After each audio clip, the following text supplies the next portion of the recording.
The information gain criteria lets you decide how to choose one feature to split at one node.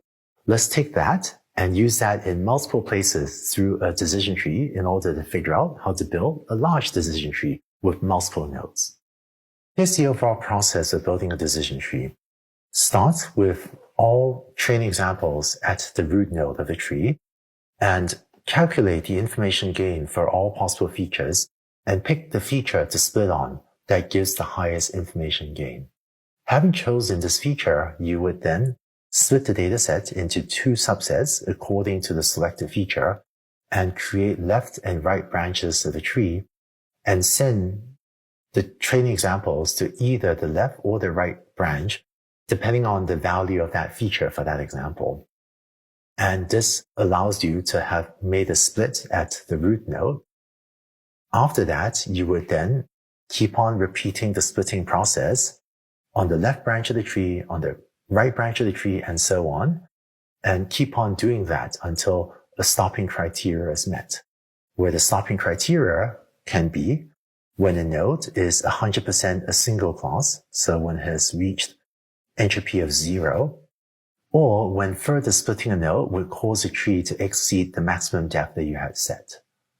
Or if the information gain from an additional split is less than a threshold, or if the number of examples in a node is below a threshold.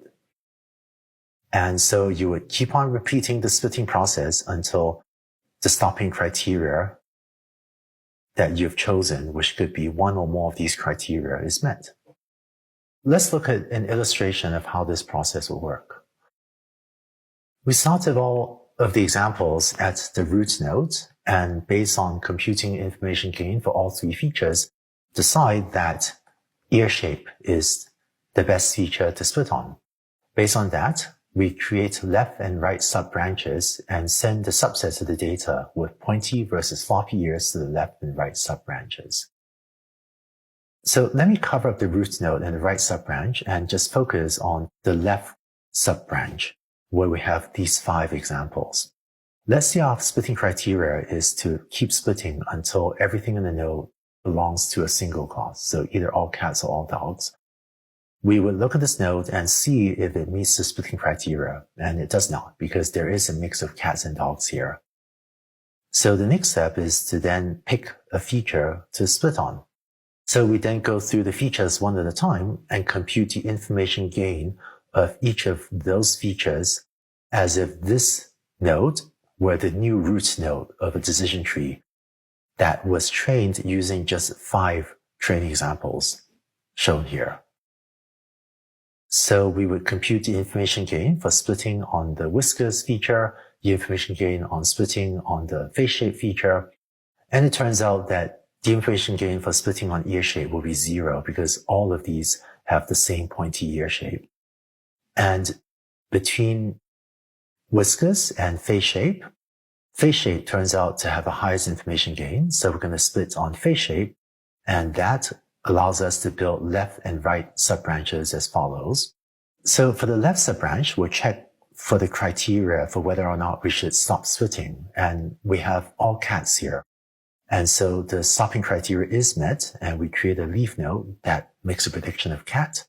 And for the right sub-branch, we find that it is all dogs. And so we will also stop splitting since we've met the splitting criteria and put a leaf node there that predicts not cat.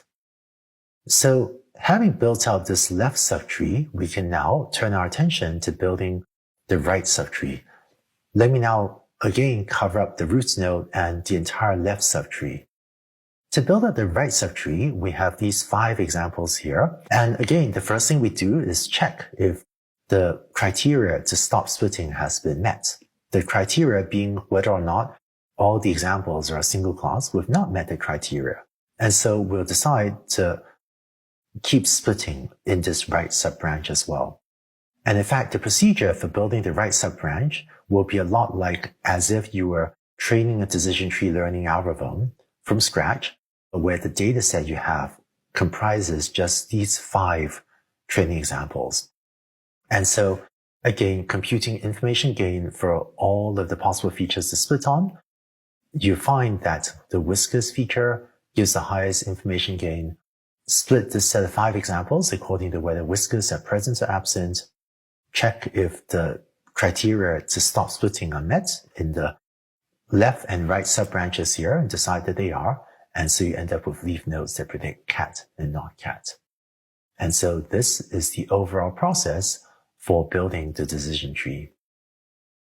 Notice that there's an interesting aspect of what we've done, which is after we decided what to split on at the root node, the way we built the left subtree was by building a decision tree on a subset of 5 examples. And the way we built the right subtree was by, again, building a decision tree on a subset of 5 examples. In computer science, this is an example of a recursive algorithm.